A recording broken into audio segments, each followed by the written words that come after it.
hebdomadairement 48 heures, c'est-à-dire 8 heures de temps de plus par rapport au quota requis par la législation du travail. Donc c'est des heures supplémentaires de 8 heures hebdomadaires, 32 heures le mois, qui n'ont jamais été payées pendant 3 ans. En dehors des heures supplémentaires, il y a ce qu'on appelle la prime de transport.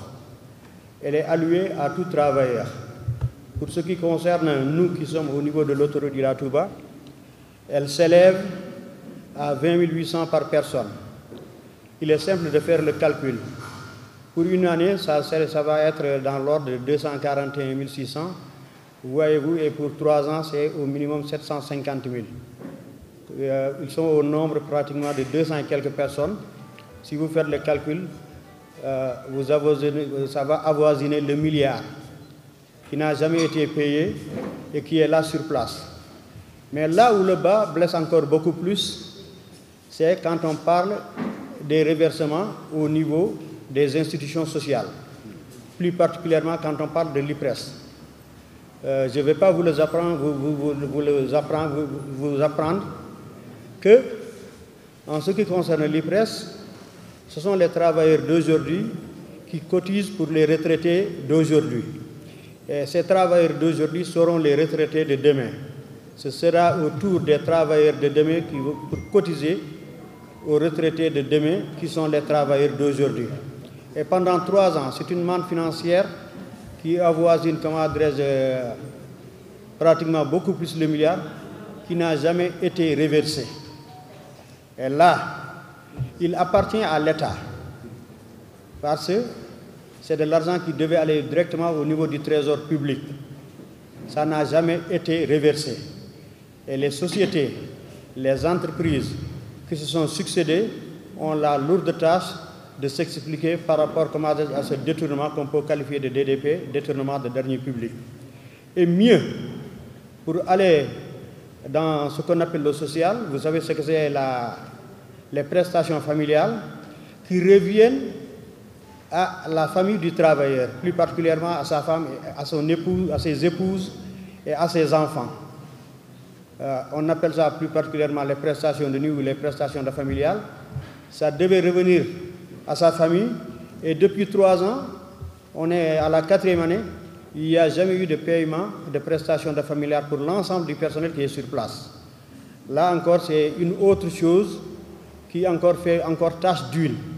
Tout ça pour vous dire que les gens avec lesquels nous sommes ont tout fait pour contourner la législation, pour être en porte-à-faux avec le Code du travail. En dehors de ça, là où ça fait encore beaucoup plus mal, vous tous vous conviendrez avec moi que la législation du travail dit que à partir de 2 CDD successifs, le 3e contrat doit être un contrat de CDI. Et nous en sommes à notre 4e contrat à durée déterminée.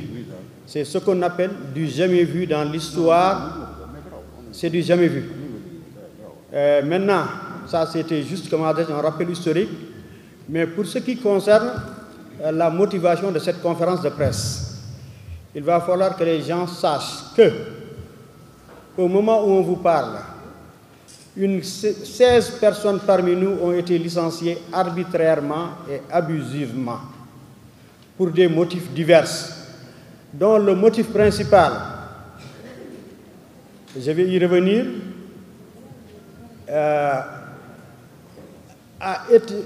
le motif principal, c'est un motif de non-respect d'un planning qui a été mis en place par l'employeur. Et dans ce cadre précis, la loi dit que l'employeur est tenu de mettre en place son organisation par rapport à ses horaires de travail, mais que les employés se doivent de l'exécuter, sauf s'il y a une contrainte par rapport à leur intégrité physique, morale ou mentale. Et pour ce qui est de ce cas de figure, un planning qui nous a été présenté le 25 mai à 18 h par une voie non conditionnelle, c'est-à-dire par une voie de WhatsApp. Ce n'est pas la voie conditionnelle, ce ne sont pas les voies conditionnelles, ce ne sont pas les voies originales, ce ne sont pas les voies administratives requises. Mais néanmoins, pour nous dire qu'il y a un nouveau planning et que ce planning doit être appliqué le lendemain à partir de 8 h du matin.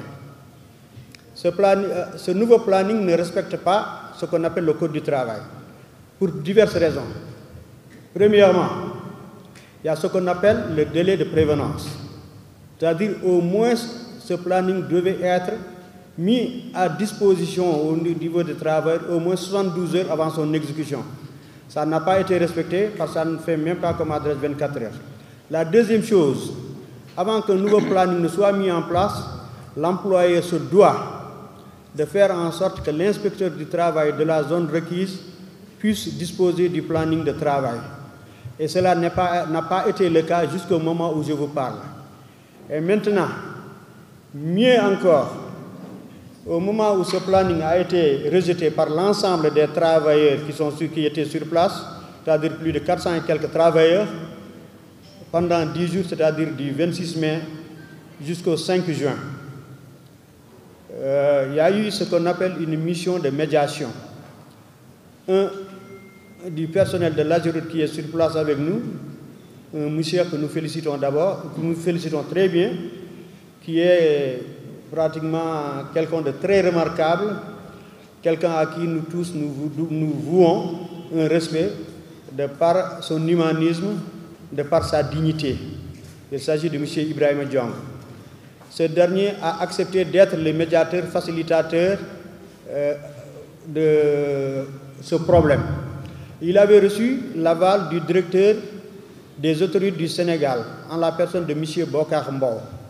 Et il avait aussi reçu l'aval du directeur général de la CRBC, China Road Bridge and Corporation, M. Raphaël Wang.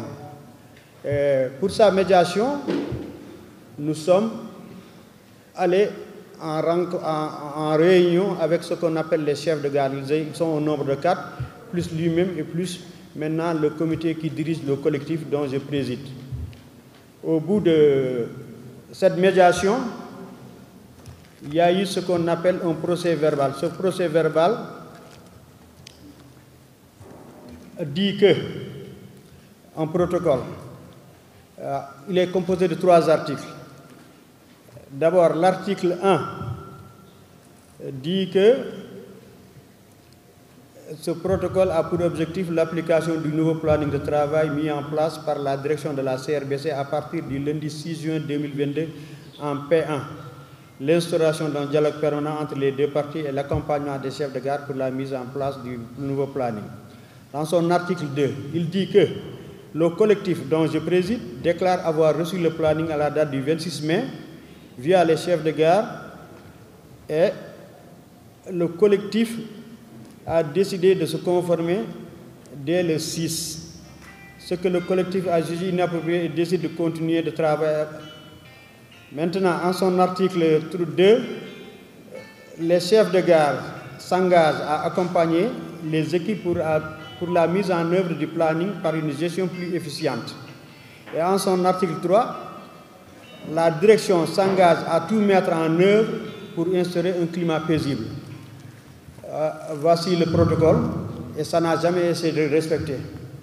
Quand nous avons accepté de venir pour exécuter ce planning, 2 jours après, il y a eu ce qu'on appelle la distribution de lettres d'avertissement. Plus d'une centaine de lettres d'avertissement ont été distribuées à une partie du personnel. Et mieux, 2 mois après, il y a eu ce qu'on appelle les licenciements pour faute lourde. Alors que la loi dit qu'une faute lourde, quand elle a été commise, celui qui l'a commis se doit, les minutes qui suivent, ne peut plus être considéré comme employé. Il se doit de quitter. Imaginez-vous une faute lourde qui a été commise à la date du 26 mai et dont le constat a été fait et le renvoi, le licenciement, 2 mois plus tard, plus précisément le 28 juillet. Donc, cela veut dire l'un dans l'autre que la société utilisatrice, c'est-à-dire la CRBC, est en porte-à-faux avec la loi. Et mieux, Au cours d'une réunion au niveau de l'inspection du travail dont ces braves messieurs de la CNTS étaient venus nous accompagner, il y a eu des propos qui ont été les représentants de la CRBC. Il a voulu se dédouaner pour dire que la CRBC n'a rien à voir avec le licenciement et que c'est l'œuvre de la société qui a mis à disposition le personnel. Alors il y a eu ce qu'on appelle un compromis énorme entre les deux parties. Et là, la société qui a mis à disposition le personnel s'est révoltée pour dire que nous ne faisons qu'appliquer ce que vous nous avez donné. C'est vous qui nous avez demandé de licencier ces gens pour des fautes lourdes.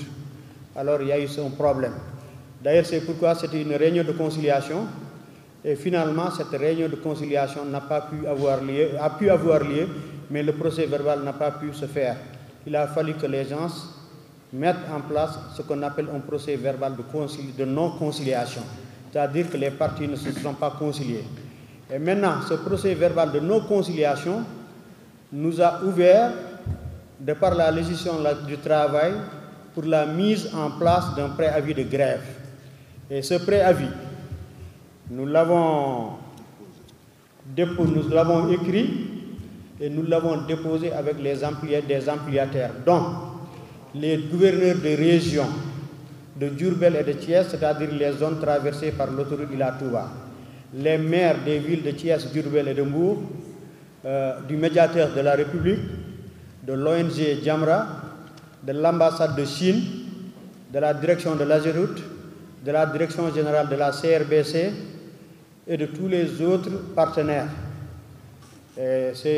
Quand on dépose une lettre de préavis à la date du 10, son deadline, plus particulièrement, ce sera le 9. Comme vous le savez, le 9 septembre coïncidera à une semaine du début des activités du Grand Magal. Et là, nous nous gardons de la suite à donner par rapport à ça, si toutefois rien ne bouge. Donc vous voyez que c'est le pays qui va bouillonner à ce moment. Et aujourd'hui, là où nous sommes, il y a eu, beaucoup de choses qui ont été dites, il y a eu, beaucoup de palabres, mais nous restons unis comme un seul homme pour défendre nos droits. Et nous disons encore une fois de plus qu'au moment où nous vous parlons, que nous réclamons nous réclamons immédiatement la réintégration de tous nos camarades licenciés. Nous réclamons aussi le paiement de tous nos droits et avantages. Et nous réclamons des CDI à l'ensemble du personnel qui a eu à travailler et qui est sur place. Et je ne vais pas être long, parce que nous avons des camarades qui sont là sur place et qui vont aller faire le quart du soir, c'est-à-dire le quart de P2 à partir de 16h. Nous devons les libérer tout au plus avant 13h. Merci très cher monsieur de la presse. Merci également à tout le monde.